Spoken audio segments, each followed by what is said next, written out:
We want to hear from my good friend Jerry Mingo. Jerry is a proud member of High Point's Burns Hill community. We actually just wrote a book on Burns Hill community with High Point University featuring Jerry, and he was so helpful in helping us to tell the stories of this neighborhood, this community in High Point. He's known for his tireless energy and his positive attitude. You can find him prepping the community garden for next spring's planting, or distributing food at the Burns Hill Food Pantry, and serving in various leadership roles, including as the president of the Burns Hill Neighborhood Association. And he was original Greater High Point Food Alliance board member. So, Mr. Mingo, thank you for being here with us to share your perspective on poverty, on our senior citizens, and just to share your voice with us. Always love to hear it. Okay, thank you, Dr. Blossom, and the Greater High Point Food Alliance for giving me the opportunity to speak on poverty and how it impacts seniors. Poverty is caused by a variety of factors, too numerous to name at this time, but however, I would like to address how poverty affects me. While in high school in the 60s, believe it or not, I was a Beatles fan. And for some reason, one of the lyrics from their song stuck in my mind. Will you still need me? Will you still feed me when I'm 64? At that time, I did not know the meaning of those words. I am now 74. Today, these lyrics have a more significant meaning for me, and the many senior adults are staring down the road of poverty. Unlike the Beatles song, which envisioned a later life with grandchildren on your knees and just enjoying your later years,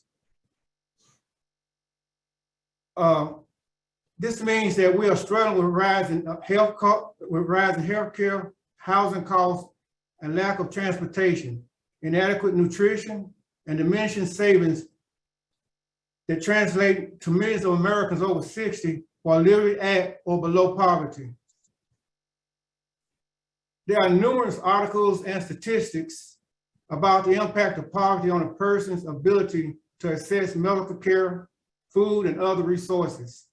But what is the internal impact on poverty when we are facing health issues, aging, and significant loss of income? Poverty becomes a physical and psychological condition, not just an economic one. I grew up in poverty in a family of 8 children, 5 boys and 3 girls here in High Point. We lived in a small 3-room house on Reed Street. My father had a small garden behind the house, and what was not grown in our garden, the neighbors had in theirs, and we all shared. When I was growing up, I wondered why my mother was always canning vegetables from the garden and fruit from the fruit trees. She canned everything she could and got the most out of what she canned. For instance, she would take an apple and she would make applesauce, apple jelly, apple jam, and apple butter. Between the age of 5 and 15, I bet you I washed 1 million mason jars for my mother to put the food she prepared in. Little at that time did I know it was food for food insecurity we would be faced during the winter months. As a family, we may not have had shoes on our feet, but we did have plenty to eat. I had no memories of being hungry, but looking back on it, our diets were very restricted and simple. Today, many seniors' diets are simple and restricted because of food insecurity. Being hungry has a physical impact on our lives. Poverty has a profound effect on health when our finances go down the drain.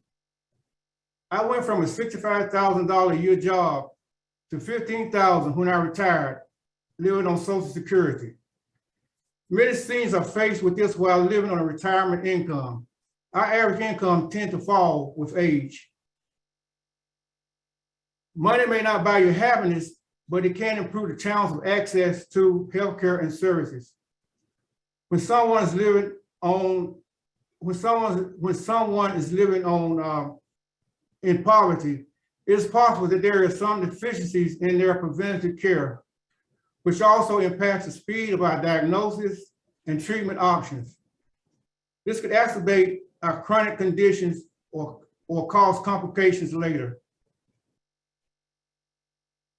Therefore, poverty is the worst condition from the psychology point of view and could lead to unmanageable stress.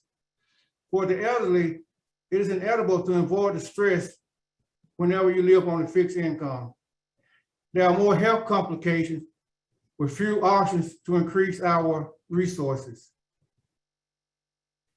With increased stress due to loneliness and an inability to meet our needs, we tend to suffer from terminal diseases such as high blood pressure, heart problems, arthritis, lung disease, and diabetes, among others.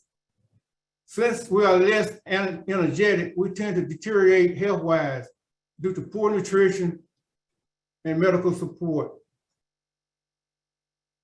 Many of us as seniors face several housing challenges that revolve around, among other things, physical accessibility, affordability, and easy access to medical and other health care.